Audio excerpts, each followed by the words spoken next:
बहुत shocking news आई है अभी अचानक से कि हमारे वाइस प्रेसिडेंट ने, जो जगदीप धनखड़ है करंटली, उन्होंने इस्तीफा दे दिया अपने पद से। अचानक से उन्होंने हेल्थ इश्यूज का रीजन दिया है। उन्होंने जो प्रेसिडेंट को अपना लेटर लिखा रेजिग्नेशन अंडर आर्टिकल 67A, उसमें उन्होंने अपने हेल्थ को प्रायोरिटी बताते हुए अपने पद से इस्तीफा दे दिया। अब अचानक से इस्तीफा देने के पीछे का मतलब दो चीज निकाला जा सकता है। पहले तो उन्होंने जो हेल्थ का रीजन बताया, उसके पीछे जब मैंने रिसर्च करने की कोशिश की तो मार्च 2025 में उनको हार्ट से रिलेटेड कोई प्रॉब्लम हुई थी। 9 मार्च से 12 मार्च तक एम्स में एडमिट भी रहे थे। तो ये हेल्थ वाला जो मैटर है उसके पीछे का जेन्युइन एक रीजन मिला। बाकी जो दूसरा रीजन, कुछ पॉलिटिकल एक्सपर्ट्स और जो बड़े पत्रकार हैं वो इसके पीछे की कोई पॉलिटिकल स्ट्रेटेजी भी मान रहे हैं। अब इसके पीछे क्या हो सकती है, इस पर खुल के बोलना अभी सही नहीं होगा, क्योंकि इसका अंदाजा लगाना भी थोड़ा मुश्किल है। बिहार का चुनाव है तो उससे उपराष्ट्रपति के रहने और न रहने से क्या फर्क पड़ता है, ये भी अंदाजा लगाना मुश्किल है। क्योंकि कई लोगों का इशारा ये जाएगा कि जाति के नाम पर बिहार में जीतने के लिए उपराष्ट्रपति का इस्तीफा दिलवा दिया गया हो, पर यह कहना अभी सही नहीं होगा। अब इसके पीछे का जो स्पेसिफिक रीजन है, फिलहाल तो यही माना जाएगा कि वो हेल्थ इशू ही है, क्योंकि उनको एक बार हार्ट की प्रॉब्लम हो भी चुकी है। तो इसलिए ये एक जेन्युइन रीजन अभी के लिए माना जा रहा है। पर ये अचानक से होना बहुत ही शॉकिंग है, क्योंकि आज 21 जुलाई को मानसून सत्र का शुरुआत भी हुआ है। वो राज्यसभा में अवेलेबल थे, राज्यसभा के चेयरमैन भी हैं वो, तो वो वहां थे और जो बहस हो रही थी, चर्चा हो रही थी, प्रॉपर बोल भी रहे थे। अब पहला दिन खत्म होने के बाद ये तुरंत डिसीजन ले लेना बहुत शॉकिंग है, क्योंकि अब अगर ऐसा कुछ था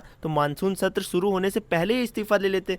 पहले दिन के बाद ही क्यों लिया, ये बड़ा सवाल है। दूसरा चीज, उनके खिलाफ जो वो एलिगेशन लगाते हैं विपक्ष के ऊपर भी कि उनकी इज्जत नहीं की गई, ये कई बार राज्यसभा में ऐसा हुआ है, ये बात सच है। कई बार तो संसद में पोस्टर बैनर लेकर भी जगदीप धनखड़ का मजाक उड़ाया गया, जिसमें टीएमसी के सांसद भी थे और राहुल गांधी वीडियो बना रहे थे उनका। तो इसको लेकर भी उन्होंने कई बार आपत्ति जताई है। खुले शब्दों में उन्होंने कई मुद्दे भी जेन्युइन तरीके से उठाए खुले मंचों से। अब ये क्या मुद्दा है क्या नहीं है, ये बात का विषय हो सकता है, लेकिन फिलहाल ये बहुत शॉकिंग है।